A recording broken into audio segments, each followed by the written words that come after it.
Rob Handlery, we recently played a lot of Battlefield 1 at E3 2016, and you recently went back through the footage to kind of scrub through it and see what you might find that we didn't initially notice, and from what I can gather, you came up with a lot of the aerial combat details. Yeah, that's what I'm really into. I went to the Reddits and got a better understanding of the air combat, and we'll be taking a look at each of the planes and the blimp, and kind of dissect what we know so far. Awesome, let's get into it. Air vehicles. Pilots take personal damage as well as vehicle damage. So, like, in this case, here's you shooting me, which was pretty much the highlight of, like, the gameplay. You shoot me. I felt pretty good about this, and I wanted to check that I made sure to kill you. And, yeah, you killed me, right? My plane is actually still intact. You shot me in the head. Right, because it says bomber damage, but I only did like 3 total damage to the bomber. Right, and biplanes, you don't have a canopy. You're very exposed. So it's not just fusing your health with the planes. You're very much your own sentient thing inside the plane, which has its own health still. Yeah, exactly. Another thing, which I think is, in my opinion, very, very new, when you shoot up a part of the plane, like a left aileron or a back rudder, the plane responds to that. I, myself, was in a plane and, like, my left aileron went out and, like, it was dipping significantly to the left. So that's, like, extremely exciting. Contextual damage being done to it, right? Right. That's very new. Like, look at this, like, ragdoll. This like right there, just flopping That's around. awesome. It's really great. So, like, if you're a good enough pilot, you'll start reacting to that and kind of overcompensating almost. Yeah, that, and as well as if you're trying to shoot down a plane, you see the right wing already damaged, might as well take the whole wing off. Or, even here, it looks like my right engine is smoking. Go finish that right engine. You know what I mean? Like, you're getting visual cues on how to take down these planes, which is really awesome. This is something that there's some speculation, but there's some things you can definitely confirm.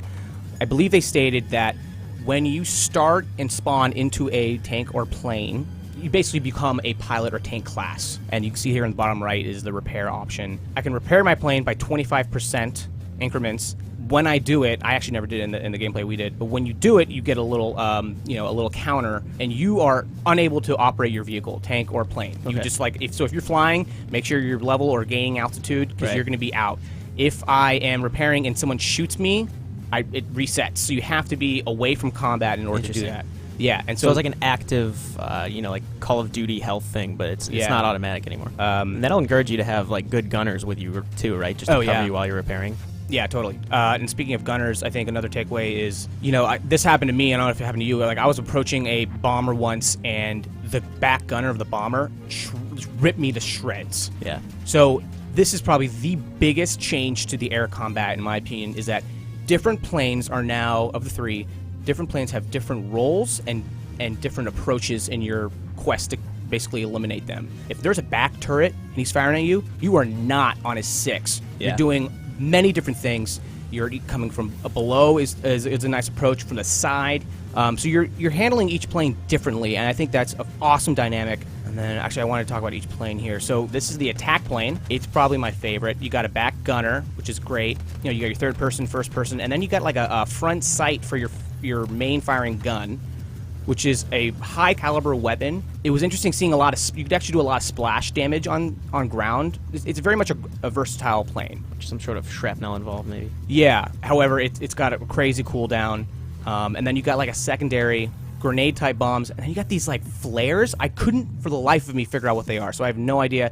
And maybe they're even just spotting. They could be even spotting flares. Right, I was going to say, because certain classes on the ground, like when the fog rolled in on one of the maps, I shot up a flare to try to tell the bomber, hit here, and I got out of there. But I wonder if planes have similar kind of communication devices. That's got to be it. Think about it. Yeah, that's got to be it.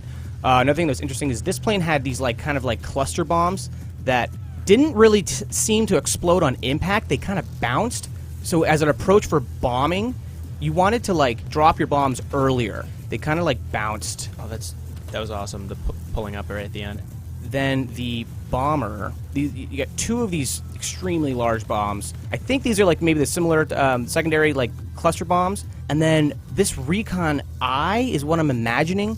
Maybe like he can spot like the control point. Well, that's where and spot enemies. Enemies tend to cluster up right around those points.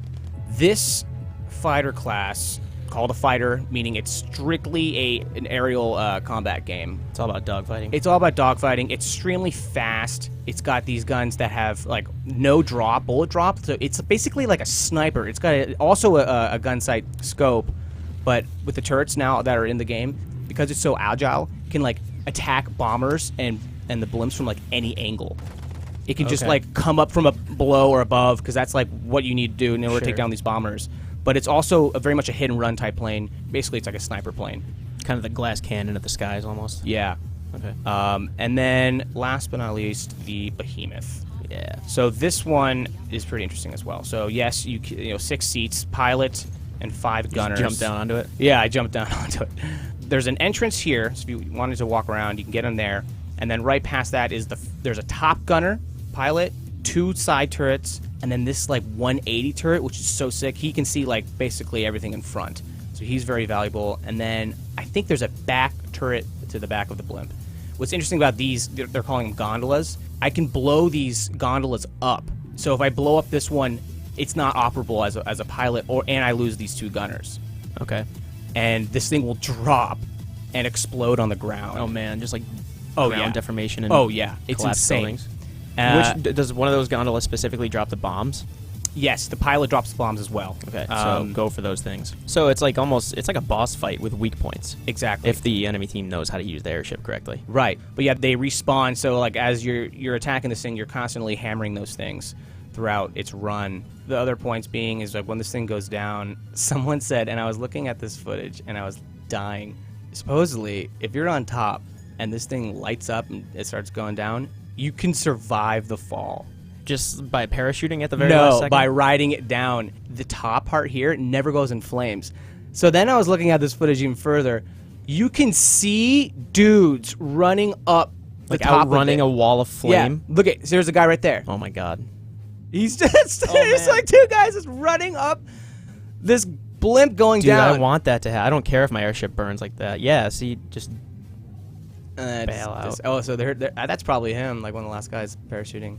That's awesome. That's pretty cool. And then I was also even thinking about, so here's all this wreckage it creates.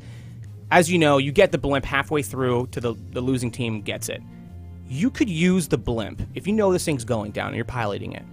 It's probably in your best interest, if you have 1 or 2 points left, is position the blimp and like cause either a choke point or protect it with the wreckage. Yeah, start molding the map to help you out.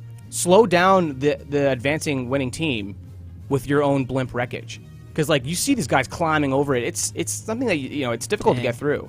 So that's what I was thinking about. Like it's like a strategic device. Like it's pretty insane. Oh yeah, that's awesome. Yeah, you just make like a wall in front of your last choke point. Yeah, that's about all I have. I was really into it. You know, hopefully we get to dive in soon and confirm or deny some of my speculations here.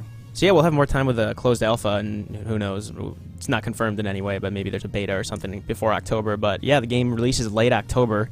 I'm sure we'll see more maps before then, more of the naval combat, and more of the ground combat. You and I tried out a lot of ground and air, but naval's still pretty much a mystery to us. So oh yeah, here's hoping we see more info in the coming months. And horses. And horses. Our equestrian friends can't be ignored. Definitely. Cool, thanks, Rob. Thank you, man.